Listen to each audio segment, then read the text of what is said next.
Bonsoir, je reviens vers vous avec une nouvelle vidéo pour expliquer des méthodes sur Canvas. Et donc, au programme de cette vidéo, je vais vous expliquer comment prendre le centre de cette figure, enfin de cette image, et l'implanter donc dans ce contour-là. Par exemple, si on trouve que le centre est plus joli ici, mais que le contour est plus joli ici. Alors, ces deux images sont issues donc d'internet. Tout simplement, j'ai fait des captures d'écran avec l'outil capture de mon ordinateur et j'ai vectorisé avec Inkscape. Donc, j'ai déjà fait des vidéos où je vectorise avec Inkscape. Simplement, j'ai oublié de préciser à ce moment-là que moi, quand je fais des vectorisations avec Inkscape, je n'efface pas l'image d'origine. Et autant sur la version en ligne, quand on charge le SVG, ça pose pas de problème parce que les images ne se chargent pas avec. Mais sur la version installée, les images se chargent avec.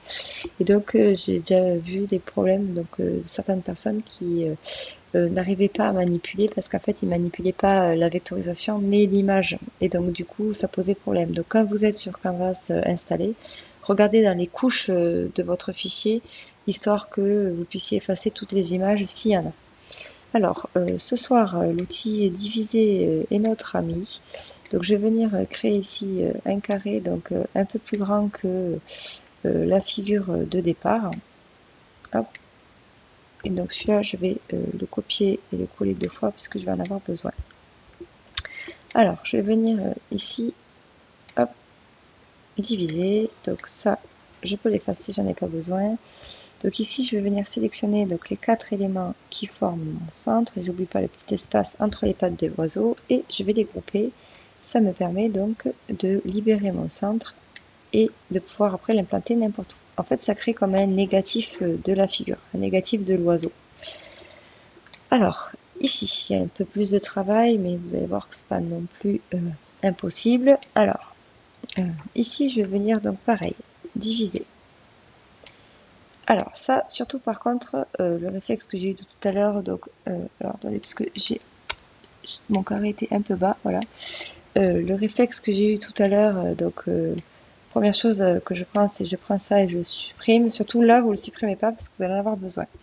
Donc ici, je vais venir zoomer. Donc j'ai une première figure ici qui est la figure complète. Donc elle, je peux la supprimer. Donc là, je vais supprimer manuellement tous les éléments qui sont au centre que je ne veux plus. En faisant attention de ne pas supprimer un des petits disques qu'il y a autour. Hop,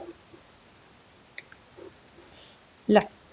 Et ça aussi, puisque je n'en ai plus pas besoin, puisque ça c'était sur ma capture d'écran, il y avait ce petit élément parasite. Alors, le problème c'est qu'on a besoin ici de cette ligne. Donc quand on divise la première fois, cette ligne elle n'est jamais libérée toute seule. Par contre, du coup, je l'avais déjà créé mon carré, il était là. Quand on va venir, et c'est ça qui est fabuleux en fait avec l'outil diviser, c'est qu'ici je vais venir rediviser. Et ça me permet d'isoler mon contour. Alors ça c'est vraiment une technique que j'utilise super souvent.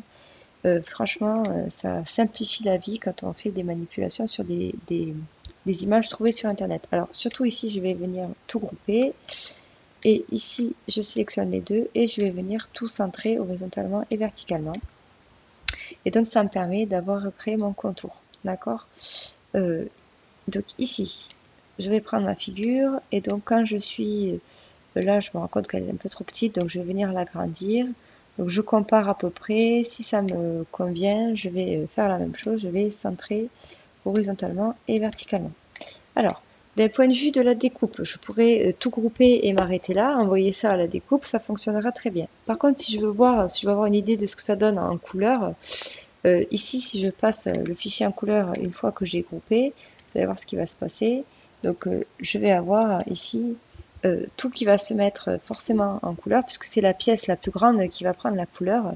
Et si malgré tout je dégroupe et que j'envoie donc ma pièce la plus grande à l'arrière-plan, le reste va apparaître en noir, mais ne sera toujours pas comme si c'était découpé, d'accord?